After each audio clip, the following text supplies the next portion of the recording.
Hi, my name is David Montesano. I'm an admissions strategist with College Match US. College Match is one of the country's leading admission strategy firms. And today we're going to talk about a topic that's near and dear to my heart, which is finding the right college match. How do you do that?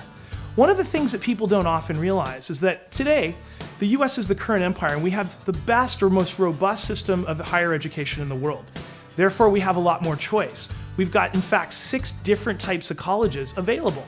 That's a lot. So it's really important that you pay attention to this segment so that you can realize and figure out which is the best type of college for you. So let's start with what we know. The original colleges in the colonies, Harvard was a liberal arts college, and those came directly from Cambridge and Oxford. And instead of growing more than one constituent college, we had splintering off, and that's what formed the Ivy League. But basically, those were liberal arts colleges, and when there was westward expansion and religious factionalism, basically those gave birth to a whole crop of little Ivies across the country, from Pomona out west all the way to Bates in the northeast. So basically our Oxford and Cambridge are spread in the lower 48, and those are liberal arts colleges. The way you know you're at a liberal arts college is that it's pretty quiet. There's about 2,000 students, fewer, maybe 1,000 to 2,000. And basically it's discussions all the way through, and there are very few TAs. You're pretty much working directly with professors. And it's like tennis. You have to play at the level that the professors are kind of wanting you to play at. And so often they'll just rip your papers to shreds and you have to write a lot. You learn to think very critically and express your ideas in oral argument better than any other environment because of that close interaction that you have with professors. The second type of school that I like to talk about is a research university.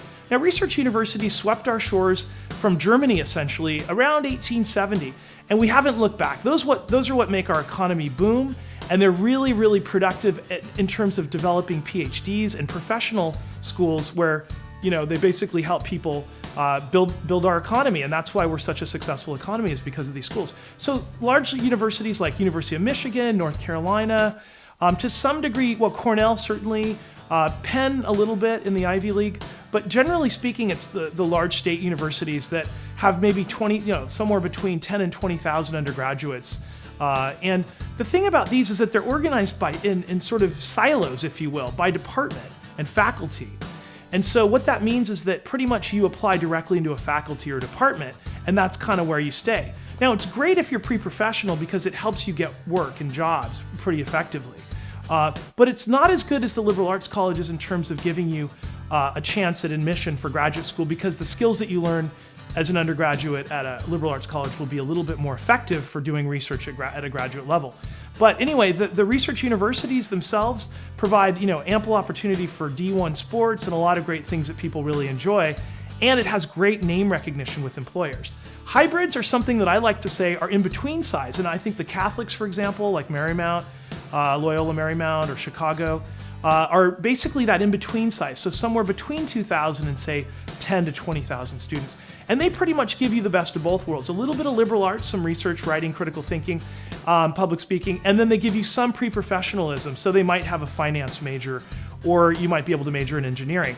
There are some liberal arts colleges that do offer engineering, but that's typically the idea is to broadly learn at those. And the hybrids and the research universities, it's more about specialization.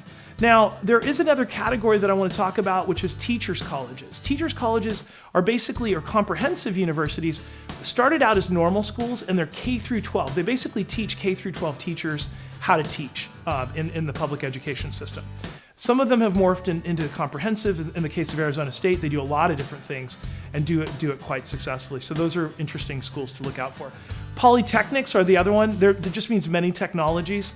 The way that you know you're at a polytechnic is that there are cows on campus. They tend to be agriculture and engineering institutes, and they were often what we term land-grant institutes or schools that were created by the Morrill Act, which was something that Abraham Lincoln created.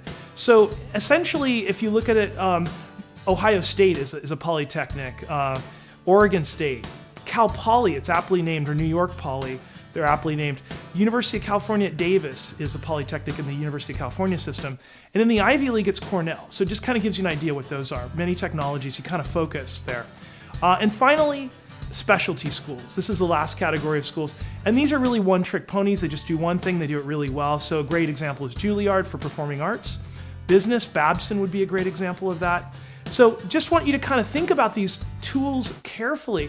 And before you decide which one's the best one for you, think about where you're going in your life, what your values are, and then really look for which of these might give you the skills and experiences that you need to achieve your life goal. Nothing's more important. I hope that helps.